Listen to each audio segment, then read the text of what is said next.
HR tech, work tech, and investment are transforming the future of work. Are you in the know?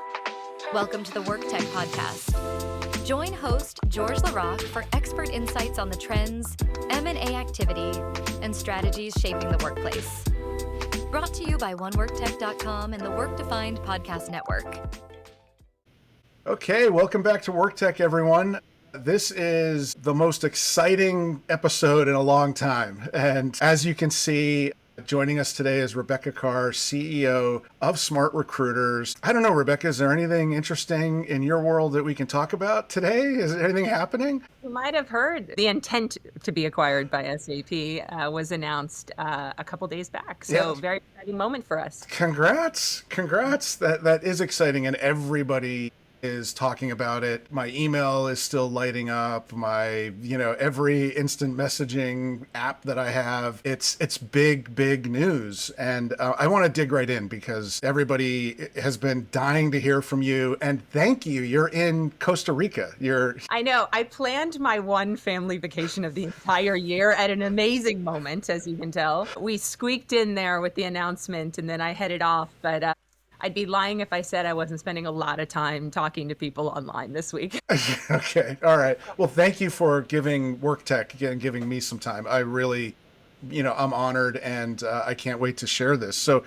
So let's start with like the timing of the deal. So there's all sorts of stuff happening in the market and in your business and SAP's world. Why now? Like what made this timing right? Yeah. I'll start by saying that SmartRecruiters was not focused on being acquired by anyone. I think I'm a product CEO. I invest a lot in products that are going to really provide customers good impact and value. And I was very focused on that. Our team was very focused on that. We saw a real problem space in recruiting recruiting was becoming far too complicated. We were falling away from the vision that so many best of breed vendors had invested in for a long time, that was to make hiring easy. And we saw an opportunity with AI and we're going guns blazing at that, trying to drive some real growth and differentiation in the space. When I first met Dan Beck, one of the things that just stuck out to me was how excited he was about the moment too. He was spending a lot of time with customers, hearing about their challenges in the recruiting space, and he wanted to help them solve that problem. And he saw a solution in SmartRecruiters, which felt like the perfect fit to me. It allowed me the opportunity to keep working and chipping away at that problem and investing more in innovation and change. And I leapt at the opportunity, but I think it sends a real signal to the market in general, which is recruiting is not just sort of an add-on module or a bolt-on to sort of a bigger HR suite. Yeah. It is strategic. It is in pain. It does need some real investment. And frankly, it's a great starting point for AI innovation because there's so much opportunity around themes like efficiency, discovery, insight, moving faster, doing more with less. And recruiters are innovators in their own right. They're very eager and willing to try new things.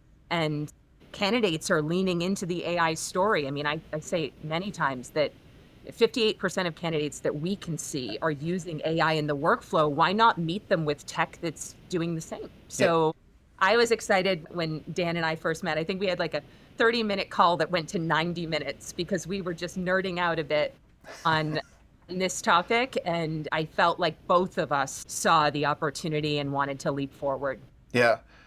And driving the change. Yeah, it's really interesting because I tell founders all the time that, exiting, like, of course you can run a process and go through like, the blind teaser emails, but that's not strategic and you're not received strategically. And the best acquisitions, the most strategic acquisitions tend to happen a little bit organically. There are shared customers, there are partnerships or relationships that it all begins with a conversation and a story and alignment. And so I'm not surprised to hear you say that. You released Winston earlier this year to, there's a lot of energy behind that.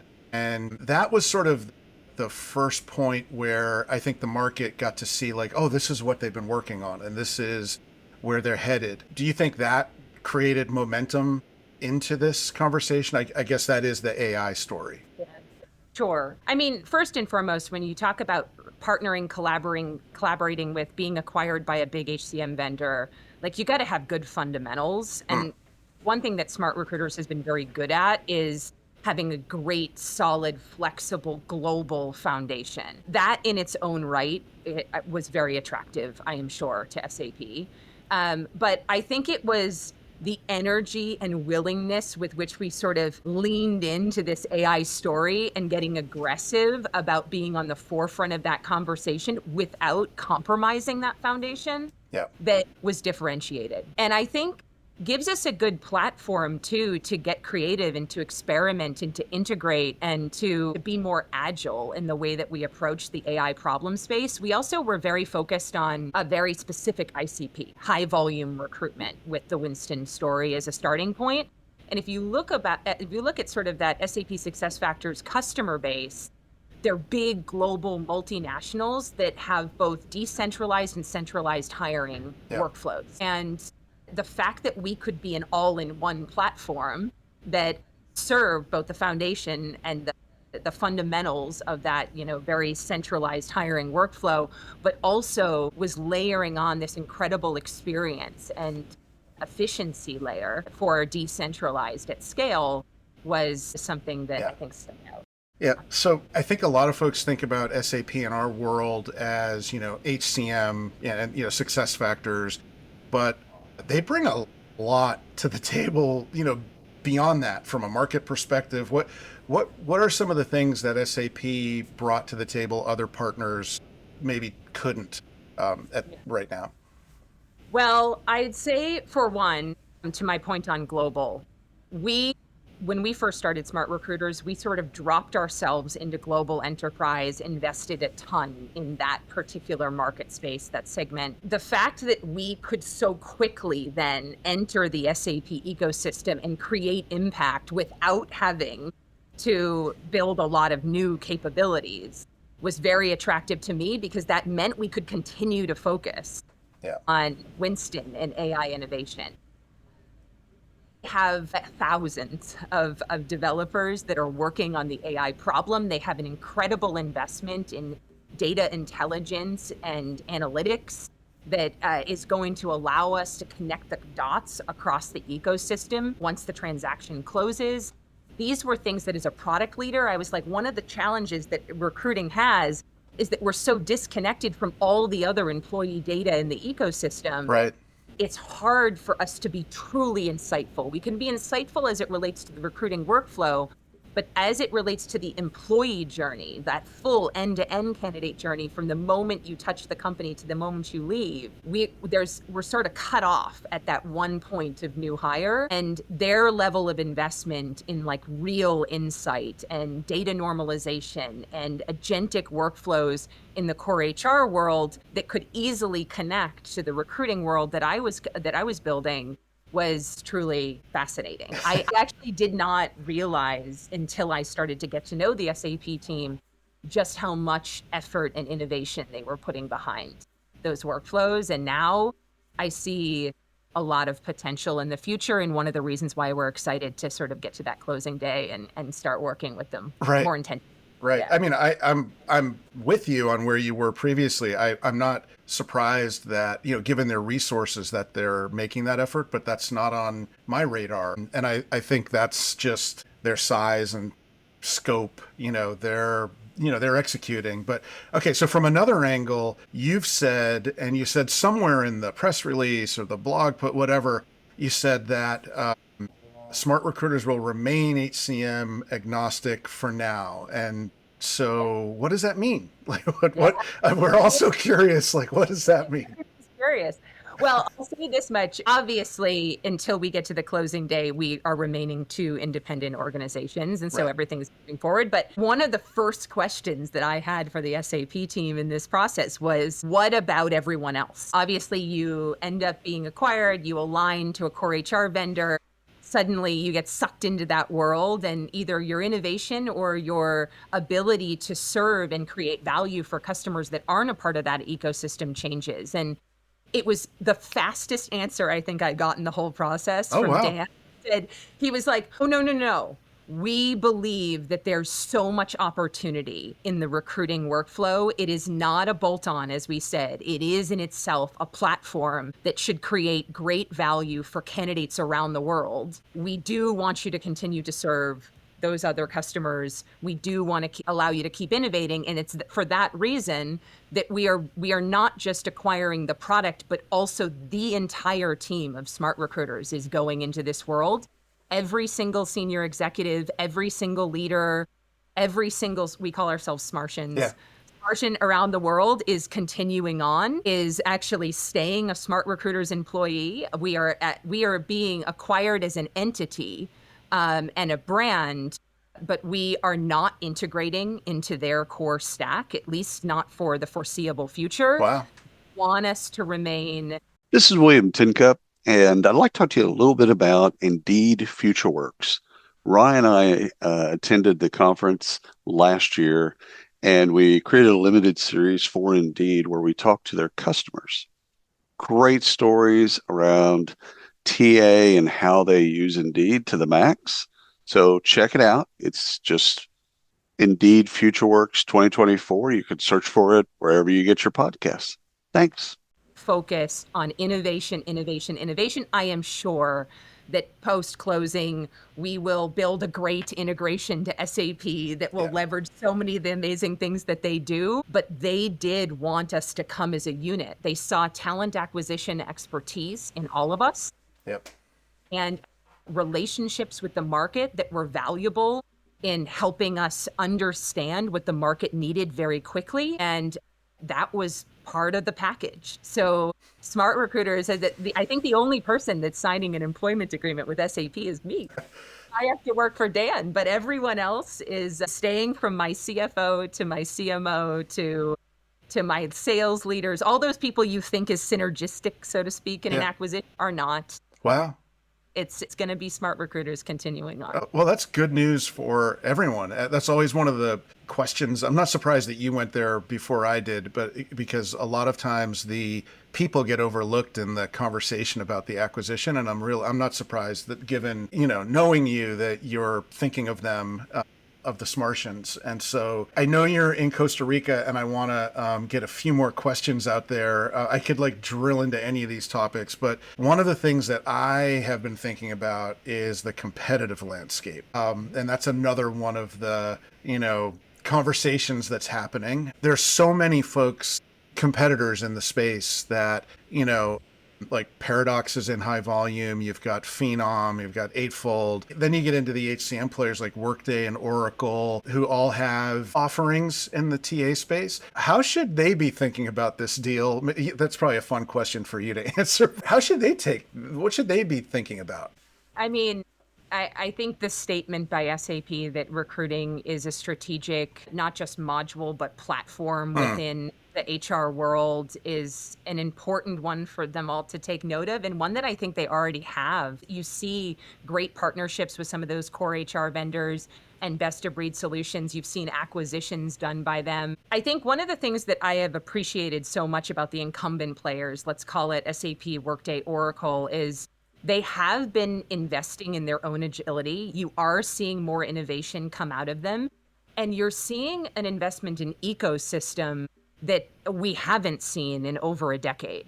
Right. They are actually opening themselves up to the great technologies that are coming out of HR tech in sort of that startup landscape. You're seeing good integrations there, and I would venture a guess that they'll want to bring some of that revenue into their or under their umbrella, so to speak. And so, do I think that more acquisitions will come? Yeah, I do. I think that they will see great products in the market. They will see an opportunity to use their scale to bring that great value to their global customer bases. And you're going to see them bring some really powerful brands under their scope of ownership. And I think that that's exciting for the best of breed players that have been investing a long time. It's actually, as a best of breed, like standalone vendor over the last couple of years, I don't want to say it's been hard, but the market is changing. There's a lot of volatility. Yep. There's a lot of pressure from prospects and customers to be more efficient, to spend less money, to integrate and put that all in one story is one that transparently we had been hearing for quite a while. And I think that the core HR vendors will want to take advantage of this moment and continue to invest in great products and ecosystem that will allow them to do that, will allow customers to do that very simply.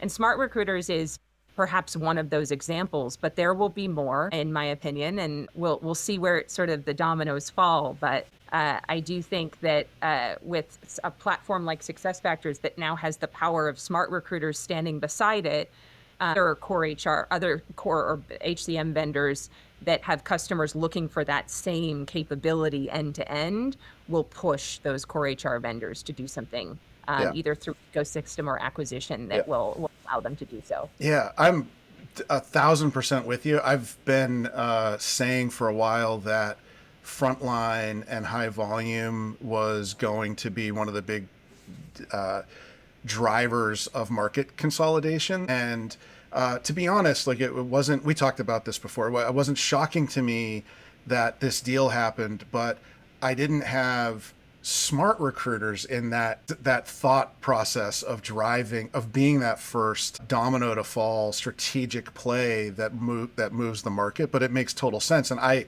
said this in my analysis of the deal, and I don't think people really appreciate it. Like the first full spectrum hiring platform, talent platform just emerged. I know there's work to do, there's integrations and decisions to be made, but I don't think the CFO and the CEO want to bifurcate their knowledge worker, the results that they're getting on the front line and knowledge work. They're going to do it differently, but this is like the first platform that's going to emerge that can actually do it. And I'll just say that from an AI perspective, it's required to be truly successful. Yeah. To be truly successful, you need to have visibility into activity and data through that entire journey. And you need to be able to connect the dots across every point in that journey at any one moment in time. I was speaking at one point with one of the VPs of product from SAP who just was giddy, like me in this moment, at the opportunity that sits in front of us. That is real value that we actually, I would argue, have never seen in the HR tech landscape. Yeah. Recruiting has never been this connected with this kind of energy and innovation at the foundation to a core HR platform. It's always just been that other module over there. The reality is when you think about even the amount of candidates that we engage with, 140 million on an annualized basis, like that is good insight. That is good understanding of what's happening in the market, where you need to find people, what they need from you, how you need to develop your business, accelerate it moving forward. And to combine that on top of one of the world's largest companies out there with data and insight and business, like one of the largest business applications in the world, for sure. Yeah. It's actually kind of fun as a product.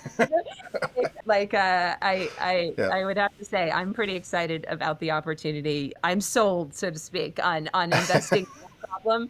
I've been working in recruiting tech for nearly 17 years. This is a new chapter for us all in a good way. Yeah. And so excited about that. Yeah. I agree. I've taken up a lot of your time. One last question as sort of talking us out. I just want to focus on the customer a little bit. And what do you think the talent acquisition leader, buyer should, you've said a lot of it in this conversation, but maybe the couple of key points they should be focused on based on this deal? Yeah. I mean, I would have said it even prior to the deal, like the time is now. There's so much opportunity to create momentum in your business starting in the recruiting tech space. And I think for those people that have sort of been hanging back and waiting to see sort of what technology evolves, how it's adopted, how it's implemented, one of the world's largest companies just said talent acquisition is an important workflow. It requires innovation. And there is so much opportunity here that we're going to make an incredible investment in telling the world that this is where we're going to focus.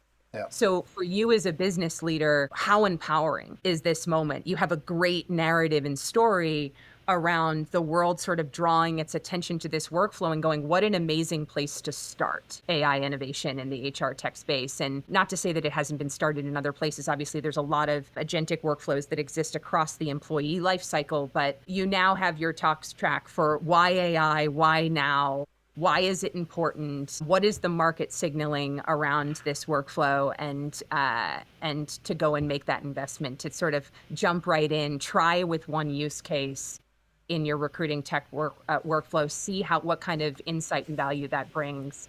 And hopefully you come take a look at SmartRecruiters. Obviously, I'm not no sales pitch there, but it is true. I'm hoping that it creates more energy around this conversation in recruiting tech, and that more people take advantage of it now. Yeah. Well, look, I want to congratulate you, not just SmartRecruiters, but you, Rebecca. Your story. You'll have to come back when you're back from Costa Rica. Your story is a great one. The time in the industry and coming back to lead product and then becoming the CEO and then making this happen for SmartRecruiters. That CEO journey it has been really amazing to watch.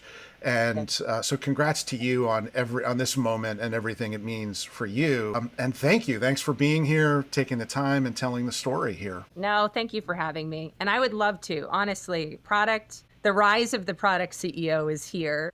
And what an important moment too, because there's so much change in front of us, that to see so many I'm one of many actually product CEOs that are sitting in the landscape right now. And it's very exciting for us. I think it should be exciting for the market to see investors and boards go, you know what, in order to grow, in order to create real change, in order to invent the next wave of business applications, we need great product minds. And to get the trust of my board and investors and my team in this moment it meant a lot. And I'm lucky to go now work for a great CPO leader who's been a CEO as well and knows exactly that journey. So it'll be great. It'll be a great next step, and I'm excited. Thank you so much for having me and for putting up with my palm trees. I'll take palm trees anytime, even over video. Thanks again. Thanks to everybody for watching, or if you're wherever you're listening, and go to the beach, Rebecca. Thanks for tuning in to the WorkTech podcast. Visit us at oneworktech.com and find out why WorkTech is considered the most trusted source of market intelligence and strategic advice for WorkTech. Subscribe to the WorkTech YouTube channel for video episodes and exclusive content.